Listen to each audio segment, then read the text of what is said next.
Welcome to the Fiat Ministry Show, episode 19, with our guest, Joe Miller. He will be talking about evolution and the battle between the body and soul. Also, check out fiatministry.org for all our archive shows. Also, check out our Facebook page and go to iTunes for all the recorded MP3 audio shows available for you to listen to. Enjoy! Welcome to the Fiat Ministry episode 19. My name is Ken Kohalski and welcome to the show. We're at 19 episodes. And our guest tonight is Joe Miller. And we're going to just let him give us just a brief outline of what he's going to be talking about tonight. So we'll bring him into the show. And I just want to welcome Joe to the show. Welcome. And let us know what's going on tonight.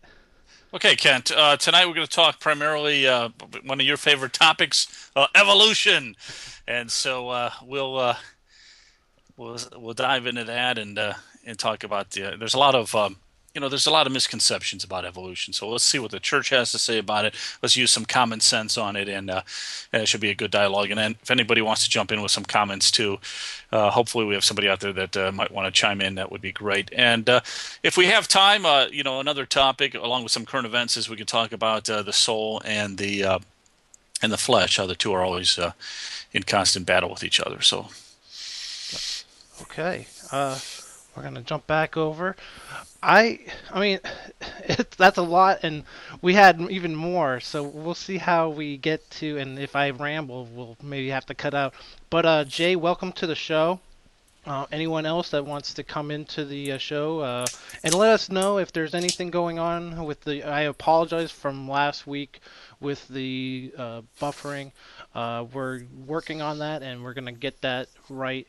Hopefully tonight is a very clean show. And just again, I just want to thank Catholic World Network, and it's right underneath. You can go and check out their website. That's cwnet.org, and they're basically trying to bring what we're doing to parishes, organizations all over basically the world, and let people use kind of a virtual parish. They're saying it's not going to mass and receiving the body and blood of Jesus, but it's a way of at least still being part of the community and allowing us all to be a community. If you're out of town working, homebound, overseas in the military, anything like that is a great opportunity to bring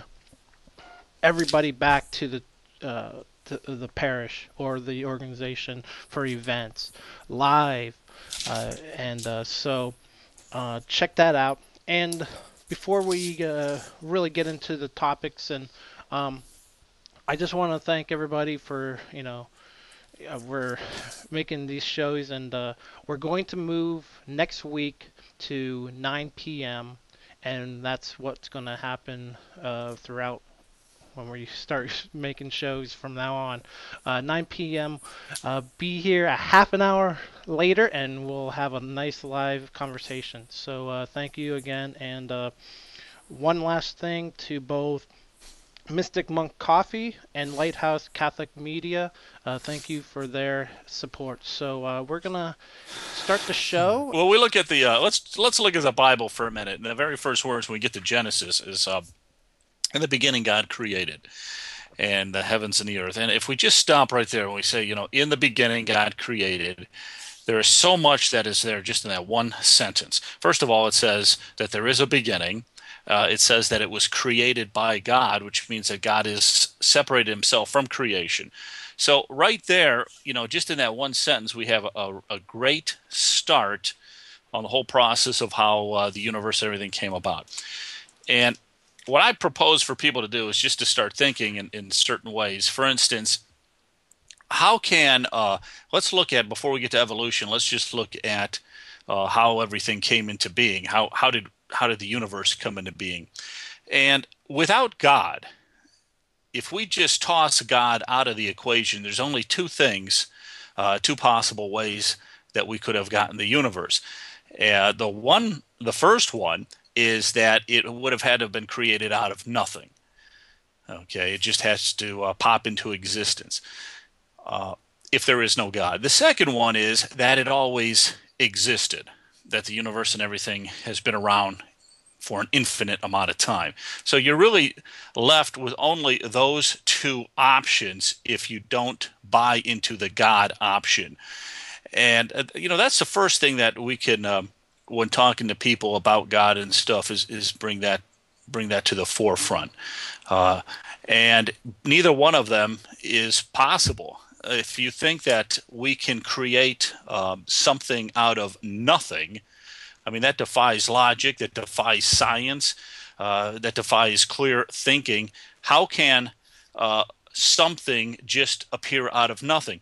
Now, we Hmm. were supposed to have a picture. Do you have a picture of the Big Bang? If you want to throw that up Yeah, there. if I We were can don't mess that up now. but No, now the yeah, pressure's on. that's all right. The Vatican is fine.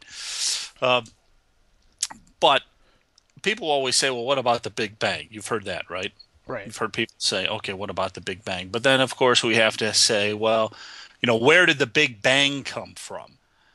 How did that come into being? You see, there's always a cause. There it is. We got a picture of it. There's always a cause. Now, I want you to hold still for a second there. That's supposed to represent the Big Bang, correct? Right. That's What is technically wrong with that picture? In, in my mind, there's something technically wrong, and that is this: that when the we think of the Big Bang, we think of an explosion in space, right? We right. think of space as just being out there empty, and all of a sudden there's this explosion. But even space is a creation of God. Sure. Space is not nothing; it is something. It's created. Okay, the electrons, protons, the sun, the things travel through this space, but it is still a created entity. So if you have a Big Bang, you don't even have an explosion in space because there is no No space space. yet. Right. Right. So now think about the impossibility of that. Something coming from nothing. So that defies logic, like we said. So the other thought that you can go with is that the universe always existed. Have you ever heard that? Right. Hmm. As people have said that too. Yeah. Well, it's always existed. And the way you can refute that is it's a thing called the Kalam argument. I don't know if you've ever heard of the Kalam argument, but it's very No. similar to like the first cause.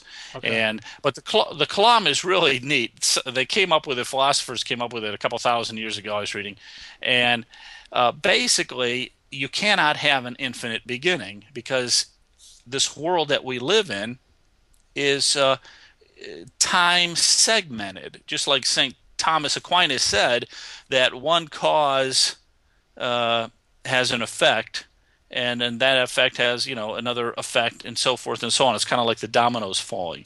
It's Hmm. kind of like what we do today uh, impacts what we do tomorrow. Okay, this cause and effect, but you cannot have a first cause without a starting point. Hmm. And if you have an infinite beginning, then you don't have a beginning. You don't have a first cause. You can't, see? Hmm. And so, just logically thinking about that, then it makes it impossible for the universe to be infinitely old. So now we've just thrown out both the possibility of an infinitely old universe and coming out of nothing. So the only possible explanation now is that there is a God. And when we look at creation, you have to assert that God exists because that is the only logical conclusion you can reach. Hmm. And I think one thing, just getting where God is the the omega, and there is a the timeline of, like you were showing, I think during the palm, that whole part uh of the work created. God had to be in some sense part of that, and there's no way that you can define any other way of understanding than that. But what do you say to people that how can you can't prove that the effect that the initial effect was a God created that initial effect. I don't know if that makes sense, but You mean a personal God, right? the personal, yeah, there's an actual. I mean, because you always talk, there might be You hearing see, people. here's what I've heard a lot of is like you've heard of agnostics, Right. and they're kind of like an atheist who has come to the realization that you can't have this world without there being a God. Hmm. Okay, they've actually admitted it. Hmm. Uh, so what they've come is to the conclusion is, hey, I can come with the next best solution. Okay, I can't get over that hurdle, that first hurdle, so there has to be a God. But guess what? This God is not a personal God. This Yeah. God is an it, Yes. an energy A force, source. whatever. Yeah. He is not even a he. It just created, and Right. here I am. And so that's how I got here. So Hmm. now it's just an atheist's way of getting over that first hurdle, which is impossible to get over. Yeah. That's how I view it too. But Okay. if you think of a God as not being a personal God, we have personality. You know, Hmm. people have a personality, and we have a moral conscience, and so we know right from wrong. Are we to assume that the God that created everything does not have this ability to have a personality, to care, to know what's right and wrong? I mean, Yeah. where did all that originate from? So, Right. No. that's a topic where you could go into the moral argument. Yeah. As the church would say, there's basically two ways that God communicates to us. He shows his presence through creation and through the complexities of it, and we know that there has to be a God that created all this, the intricacies and the beautiful way it's all fit together, Hmm. and Oh no. coming from nothing. But in the same sense, there's the moral argument. We know right from wrong. We know what is sinful and what is not. Ever think about that? Hmm. We have this capacity. Like for instance, if is there a difference between Beethoven playing of course I know he's dead, but Hmm. playing the piano and me playing the piano? Is there a difference? Yeah. Yeah, of Yeah. course, But how do you know that difference? Did you ever think of that? How do you know harmony and beauty when Beethoven would be bashing on the keys and everything, and just total junk and noise if I was hitting those same keys? I mean, we're both pressing keys, we're both making a noise, but a sound, Sure. but one we can register, we know is harmony and beauty and symmetry and everything, so we can recognize that. Yeah. So, I mean, that to me that just speaks as evidence of God in us. You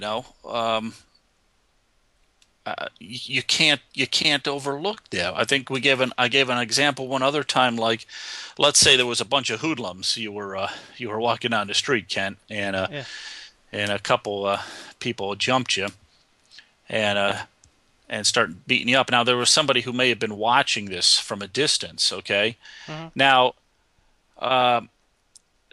the intelligent thing for them to do would be to run or maybe to call the police or something. But they're going to feel and hear something inside of them that's going to tell them to rush out there and help you.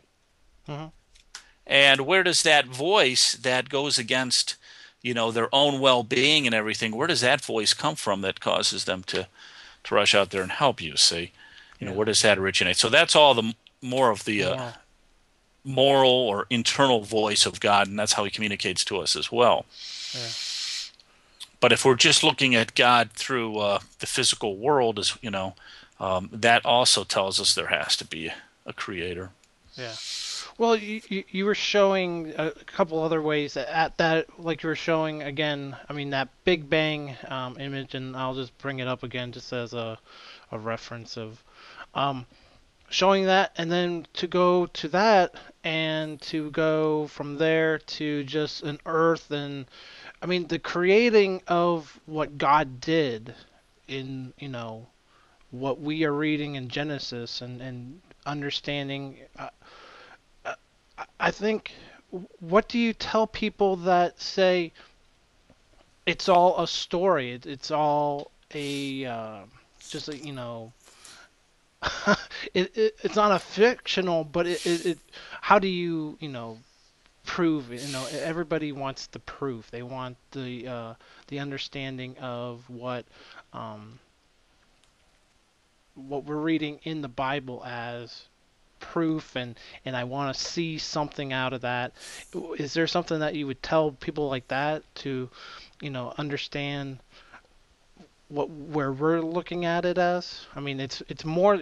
I think people need to realize that not everything in the Bible Well, when you're is, talking yeah, Genesis, here's the problem with Genesis is that Genesis uses a lot of symbolism, a lot of symbolic yeah, language. And so it's not a historical account of what took place. If you read all the stories of Genesis, you're going to hear things about Noah's Ark. You're going to hear, you know, Adam and Eve and stuff. So there is the truth. There is there's truth there. We're not saying that these are just made up phony stories. God, no. yeah, And I think some people will make that assertion even within Catholic circles, but that's totally false. right, There is the truth that you have to pick from there, but the truth is really shrouded in so much symbolism. yeah, Uh, but the church is the guiding force on this. And when the church says that Adam and Eve, for instance, lived in a paradise environment, prior to the fall, then we can take that as a guiding light as to how to understand, the beginning, the story of creation. yeah, When the church says that, uh, you know, this is a tough one. How can you reconcile? Now, we'll get back to evolution in a minute. But yeah, one of the things the church says is that Eve came from Adam. Now, right, in Genesis, it says that she came from his side and was made from his rib, which there's a lot of symbolism there. But the thing the church says is not symbolic is that Eve did come from Adam. She yeah, wasn't created separate. God didn't create Adam and then create Eve separately. He created Adam. From Adam, somehow Eve is created, and I say somehow because we don't know. mm, But somehow she comes from Adam, and then the entire human race goes back to Adam. So we're right, all one with Adam, and so that's a when you look at what the church has stated definitively, then you have to also try to reconcile that with evolution. And good right, luck. yeah, Good yeah, luck. So, but we can't take like the story of creation in 6 days, literally as 6 actual days. no, yeah, But yeah, it's like a process. It sounds like God worked in process, creating something, and then creating light, and then He worked mm, with the water or whatever. So it's telling us that it was done in stages, but it tells us that He created it. And if you want to do your monk coffee, and then we can come back and talk about evolution. okay. I mean, I Okay. already really that's I'll talk about it again, and Oh, did you already do the monk yeah, coffee? I talked, I'm I sorry, I just, didn't catch it. yeah, just How about monk water? I know, there you go. But I think, All right, let's get right to the yeah, evolution then. go ahead, go We ahead. don't need to. I wasted. I thought I didn't remember you talking about the coffee, but anyhow. Um, okay, evolution. Let's start thinking about this a minute. If we throw God out of the picture totally, which is what they want to do in public school and Mhm. even in Catholic schools today, there's such a strong teaching on the evolution process. I think it's kind of scary. So we need to look at this logically too, and through what we know already about Adam and Eve and stuff. But if we look at evolution without God for just a minute, um, we're looking at an absolute impossibility.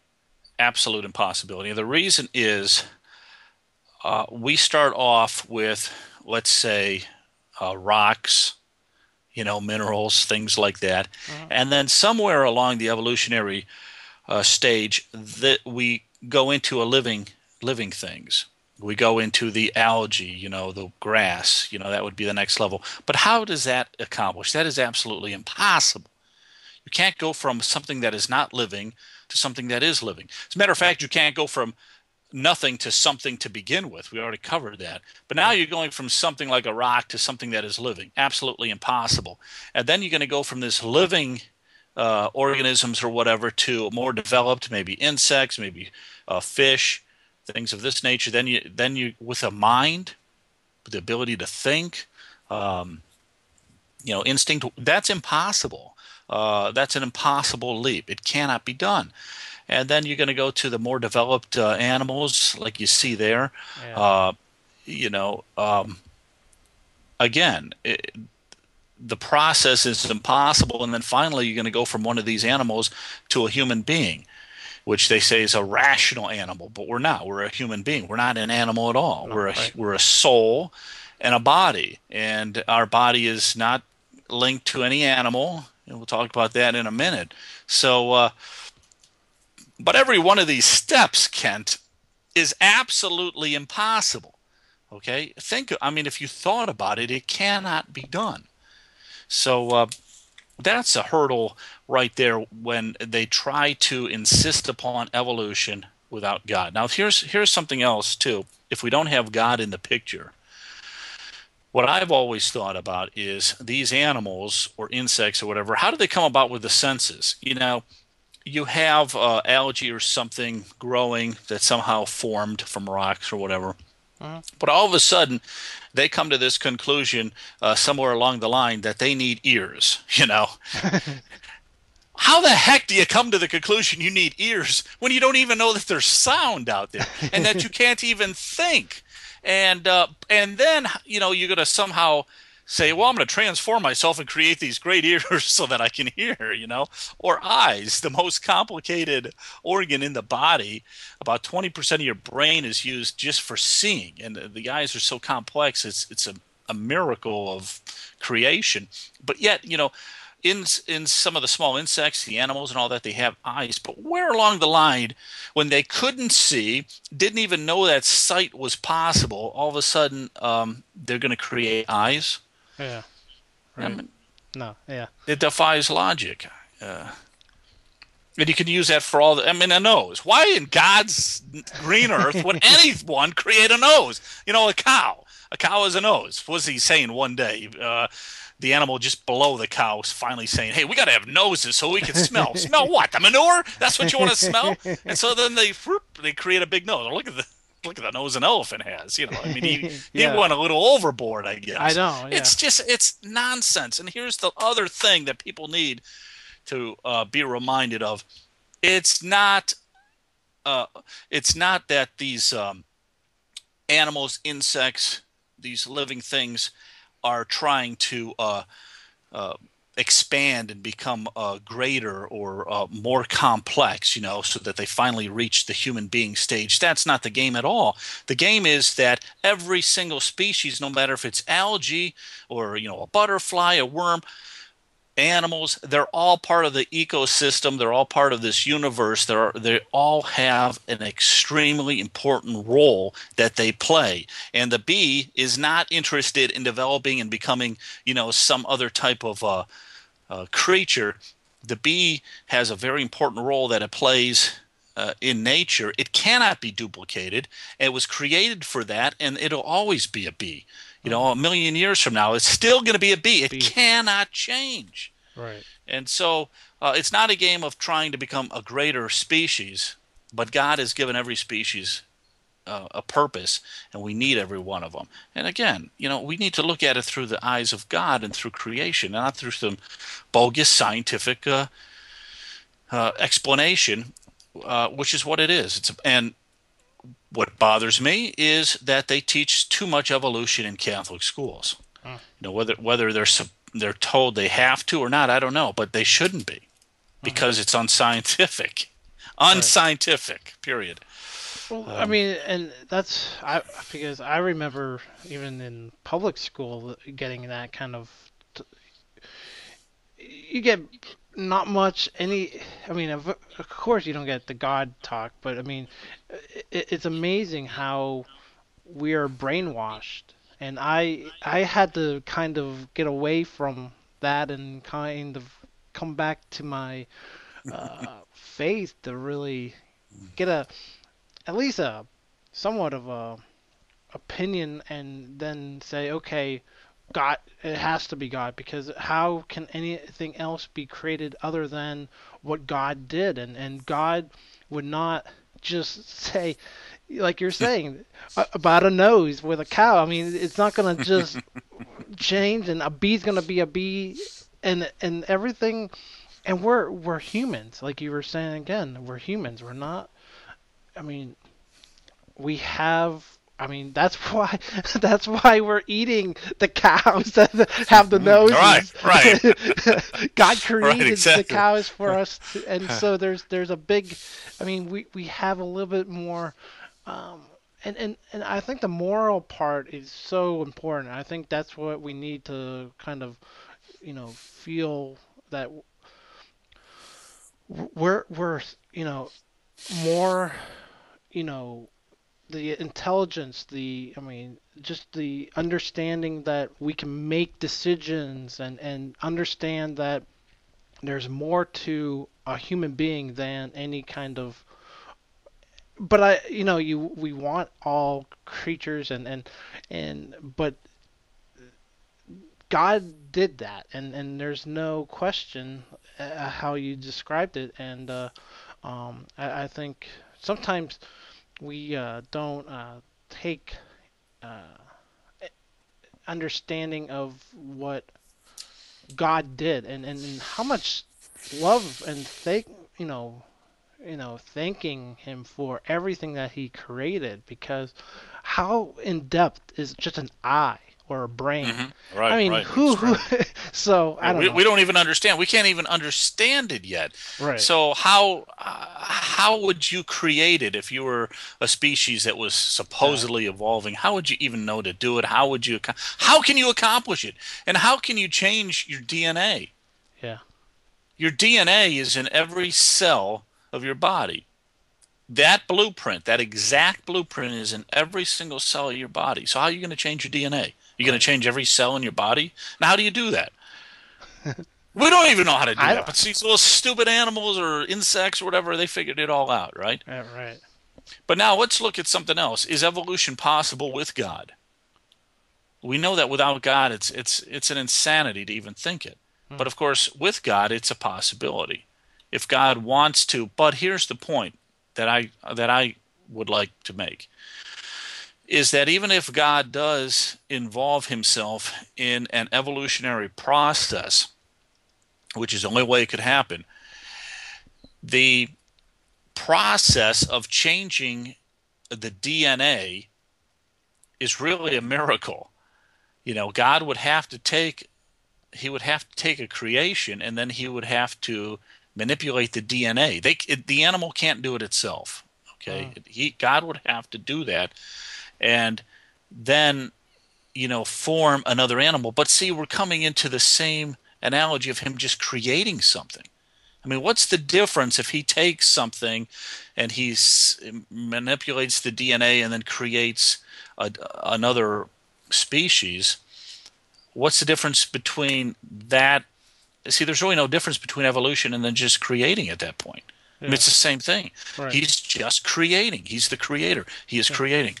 So all along the line like that with the animals. But let's. You don't have the picture of the gorilla by any chance, do you? Yes, I do. I can Oh, try to do I've been this. waiting It'll be. all day for this. Let's see it.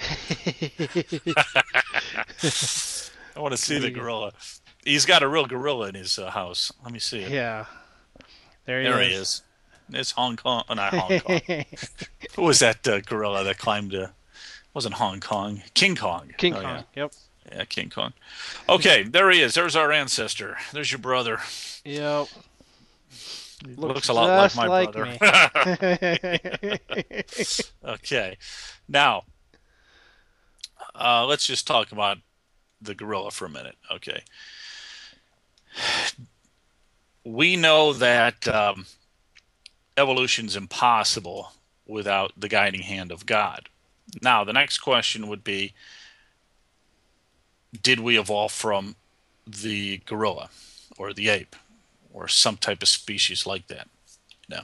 And would God operate in that process? But first of all, if we look at the gorilla, let's point out a few differences between humans and gorillas. There's at least one difference. Um, How he's many got a did lot. you pick out? My Okay, nose looks just like that. here's a few differences. Although I'm that he hairy too. looks like some people I've seen in my neighborhood, but if you look at him, Oh, or I'm assuming that's a him, yep. um, differences between him and a human being. When to say that we evolved from a gorilla, there's so many differences. First of all, a gorilla has basically four hands, whereas we have two hands and 2 feet. And we're the only species with feet, by the way. The only one. There's no other animal that has feet. You know, they have um, even a gorilla. His feet look a lot more like hands. He's kind of like walking on hands. Mhm. His the curvature of his spine is inverse to ours, which is why he can't stand up for a long period of time. He can only stand up for a second or two. And he's got to get back down on all fours. It's is his spine is curved the opposite way. When a gorilla is born, they're covered with hair.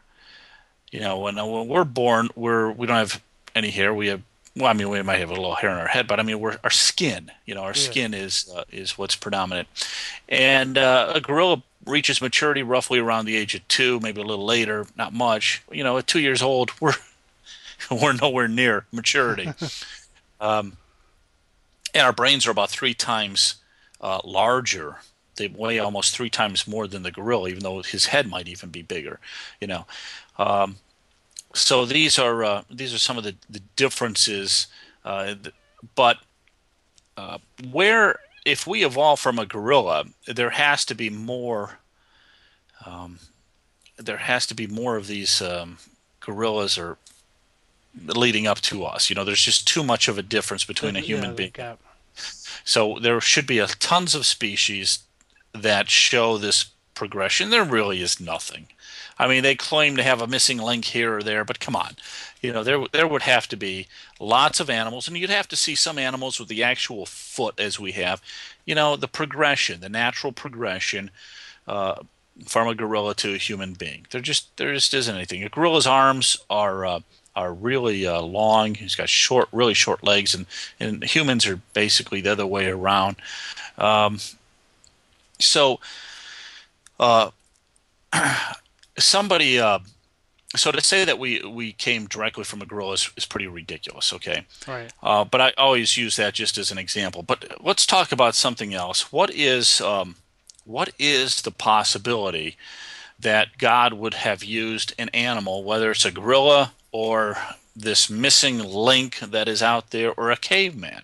You know, somebody Hmm. might say, well, the cavemen were the ones who evolved from the apes or whatever, and then we are a byproduct of them.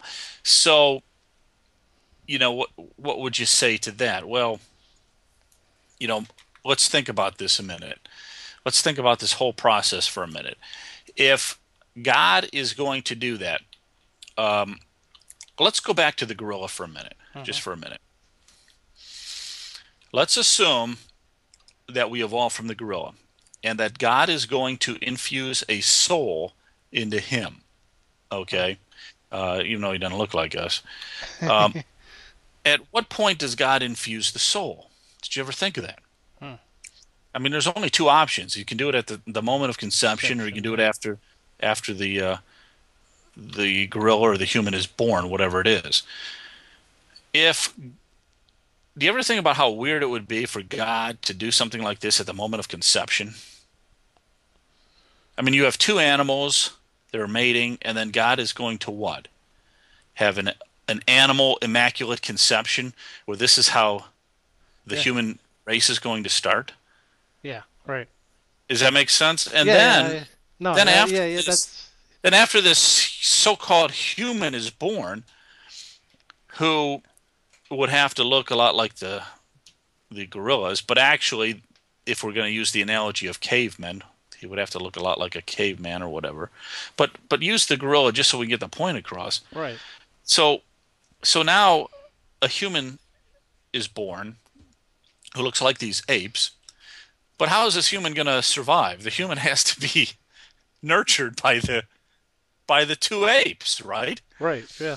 But those are animals, and this new creation is a human being. I mean, it's just so far fetched and ridiculous. And then when this human being who has been nurtured by the two animals gets old enough, he can actually eat his parents, and because they're animals, Right. Yeah. it's the Hmm. big deal. Uh, that would also mean, too, Kent, I don't know if anyone's ever thought this through, but Jesus would also have evolved from an animal. Uh, And the Virgin Mary as hmm. well, an animal. Um, but let's just go one last thing here. Let's say that there were these cavemen running around that looked a lot like us, but they're animals, okay? Okay. And then God is going to choose one of them to insert the soul into. Okay. Um, at that point, if he chooses one of them and he inserts the soul, that that one caveman now is no longer an animal. Hmm. He's supposedly a human being at that point. Um, but yet he still, his mom and his dad is still there. They look like him, but they're animals. He could actually have sex with an animal. I mean, they would have the exact same DNA as him, and everything. The only difference is he would have a soul, Yeah. and they wouldn't. Now, how bizarre would that be? He could kill those other cavemen because they're really animals. He could have sex with the female cave women if he wanted to, but they have the same DNA, but they're animals. Hmm. Now, this is preposterous and stupid. I don't know why, um, in my mind, and if somebody brings some intelligence to this, let me know why the Catholic Church would even consider the possibility that you can have this type of evolutionary process. I've read where they said you can have the evolutionary process up to the point where sometime God inserts a soul into that creature. But that sounds like Frankenstein to me Hmm. more than this loving God who is creating the greatest masterpiece of creation, and he's doing a butcher job of it. Yeah. I mean, it just doesn't. Yeah, and I never thought about even thinking about just now just bringing it up. Jesus had to be. I mean, that it just doesn't. He's God, so there's no way that he's God. So there's no way, and he's. I was hurt. I mean, they were said it's. I mean, it's in the Bible. He's man and God. He's the God man. Right. So there's no creature or any other terminology he's Yeah, they didn't under. put like hyphen orangutan, hyphen gorilla, hyphen, Right. giraffe all the way down. Yeah. And he called himself the son of man, Yeah. you know, Son of Man. son of man. So, I think the whole idea that the church just needs to get brave and say that this whole evolutionary process it's a lie. Hmm. It's a lie. There's no scientific evidence to support it.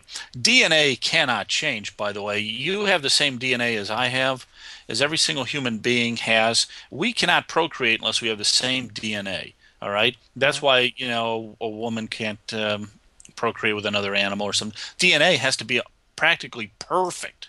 Hmm. So that would mean any human being on the face of the earth anywhere, we're all related with our DNA. And it would also mean that we could go back in time then, and we could go back to Adam and Eve and with the same DNA, and Jesus with the basic same DNA. And there could be little differences in heredity and stuff in some of the genes, but the basic building block of that DNA has to be almost precisely exactly the same. It's the same with every animal, though. That's why the only, they talk about mutations, which is so ridiculous. The only mutations that can possibly happen are within the family of that species. You can take two dogs and breed them to get a bulldog or that wiener Hmm. dog that runs around and stuff like that. Those are just bred that way. They weren't. But you're taking two dogs that have the same DNA makeup. You're Mhm. not going off. You cannot go outside that species because it's impossible. It won't allow. Nature will not allow it to occur. I mean, and I think that's I mean, the DNA. I mean, if it's a bee or a cow, I mean that. I mean, I think you really, that's the best way of, explaining it is how can we can't have. There's no kind of way of translating a species to another one. There's no that's it. That's one thing that I think God created as a boundary. It was almost like a Exactly. block. It was almost like a That's right. way. So, He put a so block around every species. yeah. Every species he put a block, and there's no evidence that supports that you can ever change one species can evolve into another. There's no evidence of that, none, because it's impossible, Ken. Mhm. That's why. But people are out there. First of all, human beings are a strange bunch, and all we have to do is look at what we did to Jesus on the cross, just to realize just how strange we really are. I mean, that's God Himself. And what did we do to him? So Mhm. people lie. People, contrary to popular belief, people are pretty evil. You can see that with the Boston Marathon. You can see that every day of our lives. Sure. People lie. People aren't so much interested in the truth. They're interested in making their own truth. Um, how we can not. Uh, how we can deny the existence of God from the very beginning, just looking at creation, is a mystery. I mean, Mhm. that's just like saying no to all the evidence that there is, and yet we have a whole scientific community out there that is doing just that, saying no to the obvious truth of God, and doing it in the name of science. Yeah. And here, okay, we're gonna do it because I'm having fun and we're Monk talking. coffee, come on, get it. No, we're gonna try this. We actually Joe had the idea and I thought it was a great idea and we're gonna try it right now and just to show that there's no way that I could be possibly look like a gorilla. I'm gonna try this if it works on. Watch, it's not gonna work how I'm having the time of my life with. Okay. Let's see if we can do this. Yeah. I'm not You're gonna. trying to evolve. I know what you're trying to do. You're I know. trying to do an ape right in front of us to disprove I'm gonna everything I just try said. it. I'm gonna try to make it. It's. I don't think it's gonna happen, but here we go. Let's try this. There, I have it's to go half and this half. way and then down. I don't think so. I don't think so. I see the resemblance there, actually. Yeah, yeah. I'm just getting rid of everything I just said. I look I'm exactly like positively that. evolved now. I know that. I, You gotta put those headset on the gorilla, though. You gotta do that. I, oh, yeah, exactly. Yeah, that's what I should have done. I didn't have time to do that. I should have put headset and all that good fun stuff. But so there's no way we're gonna. I'm gonna transfer over to you for a second so I get this all taken care Yeah, of. but I But always have arguments with my kids. My kids are going to a Catholic school, and they come home and tell me that, Adam and Eve is a bunch of BS, that we evolved from gorillas. And I'm like, no, you can't say that. yeah. And I would just love to see the teachers in that in some of these public, even in the Catholic schools, they only teach what they're handed a curriculum and they teach it. They're handed something to say and they say it. Mhm. But if you go through it logically and think about it, it doesn't make any sense. And I just wish the church would come out definitively once and for all and just squash it because it's gotten out of hand. Um, there's no reason to believe, like I said, if there is an evolutionary process with God, then God is creating a miracle at every step of the way, changing that DNA. And that's really just creating another species. Mhm. It's not really even evolving. It's his creating another species practically. And that's fine if you want to believe that. I mean, there's nothing wrong with that. But when we come to the point of man being a part of this creation. Well, again, he's if he's changing the DNA and in new creations, then he's doing that with us as well. He's creating us brand new. However he did it, we're a separate creation. We're not evolving from anything. There's no proof. It's illogical.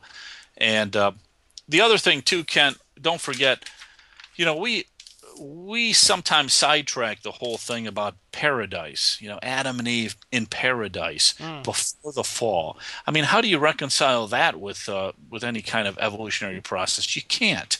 You know, uh, that's the whole building block of our faith. When they sinned through pride or whatever, and they told God to, take a hike, and God said, "Fine, I'll take a hike, but guess what?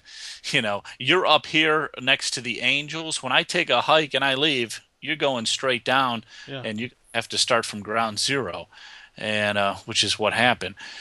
Um, so we learned our lesson the hard way, so to Well, speak. and then I think, and again, I think we were talking and we are bringing up at some point, soul, souls, and the between someone that with a gorilla that does not have a soul, Hmm. and we have souls, and I think, um,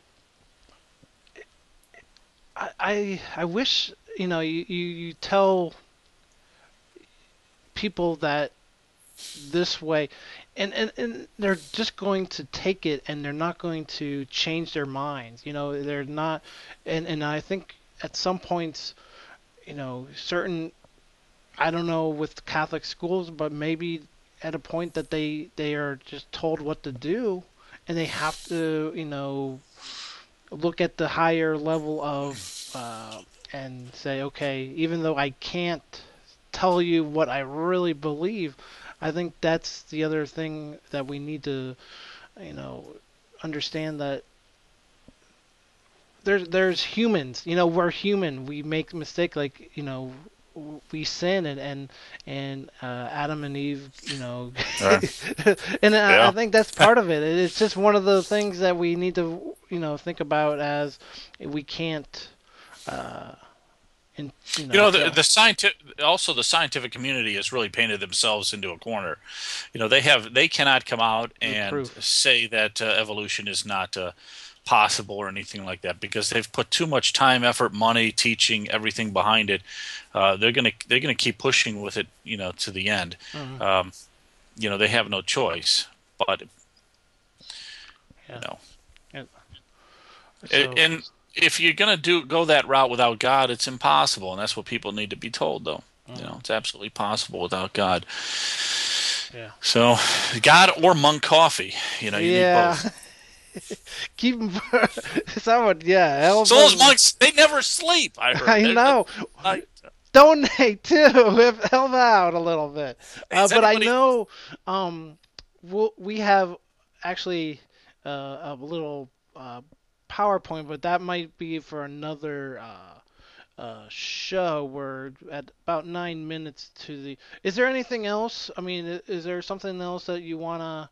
I know you were talking about the battle body, the soul battle, The only thing, and with only the thing I'll body mention and with mention the. about that real quick, just changing gears real fast, is a lot of people don't realize that we are body and soul, and that the two are constantly fighting against each other. I got to use my. I know I wasn't able to use my. But this is. Here is a human being. Can you see that? Up, up. Oh, Okay, there you go. Good, we good. got it. Okay, okay. There's a human. Um, and then I'm going to put this big circle right there. This is not a gut. Okay, that's not a gut. That is their soul. Do you see that? Yep. Okay. And I'm just putting it in the chest area. I don't really know where the soul is, but uh, when people need to think about this. What is it that God is concerned with? What is it that Jesus is constantly talking about? When we go to the Sermon on the Mount, he is always concerned with the soul. That's where he is. That is what he is concerned with. And Satan is really, here's the soul. See the arrow? That's Mhm. what Jesus is concerned with that, the Holy Spirit. But when we get to the devil, he can't really attack the soul. The soul is supernatural, it's grace filled, it's a creation of God. But what Satan likes to do is he likes to attack our flesh, like our brain, our head, our emotions, our intellect, our thought patterns. That's what Satan goes after. Now, the two, when we're talking body, soul, the two influence each other.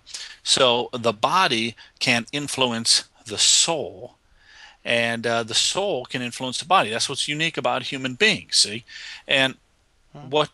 what we want to do is make sure that the soul is strong, primarily through prayer and stuff, and that it is what is influencing our thoughts and our actions in what we do, and not the other way around.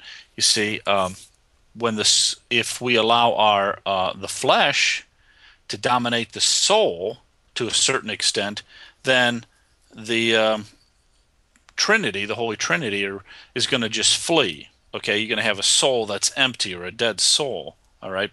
Mhm. At a certain point, when the flesh becomes that strong, then God is no longer a part of your soul. Mhm. So that's just Catholic teaching, but it's good to keep that in mind because we look at you have to look at why people do things. Let's look at that Boston Marathon. Why would they throw a bomb and kill a bunch of people and then dismember so many other people? What would motivate them to do that? How could they possibly do that? Well, this is what the process is as to how a person um, Mhm. gets to that point. They're the emotions, the thoughts, they're evil thoughts, evil emotions, and that filtrate into the mind, into your flesh, and then that can overtake your soul, become stronger than the soul, and then you're dominated by that. And that's why you can do such crazy things. But when you do those things, it shows that that you are being dominated by Satan and those evil thoughts. See, Mhm. and just the opposite is when you're living a life primarily for others, and if like the Sermon on the Mount, how Jesus constantly tells us, you know, um, like he says, you cannot serve both God and mammon, or God and materialism. Well, if your soul is really strong and it's been really well developed, you're gonna just serve God. Materialism isn't going to become a part of your thinking or your psyche or whatever. The same thing like when he talks about lust and stuff like that too. He makes an incredible statement there that he doesn't even want you lustful thoughts entering into your mind. Mhm. Well, how can that possibly be? Well, the only way that's possible is if you were to develop your soul to the extent that it controls then your mind and your thoughts, and that's what Christ is always trying to do is build up the soul. But the point I was just trying to make was, and maybe people don't give it a lot of thought, is that there's this war between the two going on all the time. Mhm. Well, I mean, just to get back, I mean, just to think, I mean, it's Satan trying to, like you're showing the head, and our minds are so easy to mold when you're with people and the pressures of being, in the Hmm. in crowd or being in, and Hmm. I think that's something that you're fighting, that the culture and what you want to be part of, Exactly. but Exactly. then Exactly. and then what the spiritual journey and what we lose that in the sense of the culture, and it's always, you hear it all again. I mean, I hear it at my parish, homily, homily after homily, fathers saying, the culture, stay away, Hmm. from that, the evilness out in the Hmm. culture. Your soul Hmm. is in a sense damaged by that, Hmm. and you need Right. that. So I Exactly. don't. And that's the point I was trying to make, how the soul No, is yeah, damaged through it. A lot of people don't make the connection. Well, how is the culture damaging my soul? Well, that's how it is, because your mind, your thoughts and everything like that can influence the soul. That's the great mystery of people, that our bodies can influence our soul, and at the same time the soul can influence the body. So like you were saying, yeah, it's the influences. You always heard, you hang out with good friends, develop good habits. Develop good habits, that's just naturally going to start strengthening the soul. This is all old time Catholicism is new, because no one's been teaching it for forever. But yeah. good habits, developing the soul, prayer, um, staying with good people, and then when you start wandering off course, then your flesh or whatever can take over the soul, and Uh, that's when you're in trouble. well, I mean, we're. I think we. Yeah, I think we'll do the. We'll have you back on, and we got the PowerPoint up. But anyways, no. But I appreciate the the evening. I mean, just the I just enjoyed doing the little special effects. I apologize at the beginning. Getting There's some secrets behind the scenes and all that. You got to see it. But Does look good. That does look good. That Vatican back there, it does look yeah, good. I have to find something else maybe. But anyone have an idea or if you want to promote something, a couple Oh yeah, right. donations and all that, and Free I'll advertising. surely put that up. But um, Joe, again, thank you, and Right. we will. I forgot because you're the one that started this. I forgot to do a prayer at the beginning, so I'm gonna end it with a prayer because you should be running. I think we might be doing a show, and it might star Joe Miller someday. That's just a heads up of maybe things that could happen on the Yeah. Fiat ministry. Yeah. But in the name of Father, Son, Holy Spirit, Amen. Lord, again, thank you for giving us what you created and everything that you created from the sun to the moon, the earth, the rocks, the animals, and us as humans, and loving humans that we can love you and adore you every day, and to give you the love and the passion that we need to give you, and to say thank you, and just for knowing that we need healing in our souls with the culture of the evilness that's out there in our daily lives, and just bless everyone, and bless Joe and all the guests that's been on the Fiat Ministry show, and just thank them for their time that they spend with us each and every week. And in your name we pray. In the name of Father, Son, Holy Spirit. Amen. Amen. Good job. Nice Uh, prayer, Kent. Nice I prayer. try. I'm I'm learning. I'm on the job kind of. But That's great. Yeah. Well, thanks for um your ministry too. It's a great idea coming up with this whole Skype thing. I mean, and I think every episode we're getting better, and you're getting better, and it's just improving. So I you just got can't do any better than, I'm still waiting for the Pope to sneak around the I know. corner I'm there. just. I could travel over to the Vatican. I just stop in at the Okay. cathedral.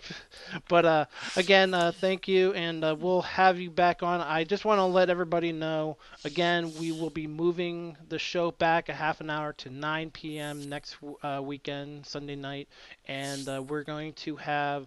Actually, before we go, I want to try to get this up and running because this was kind of fun too. I'm going to show you the the Deacon Ed Hines with the Servants of Mary, and I know Joe's been there.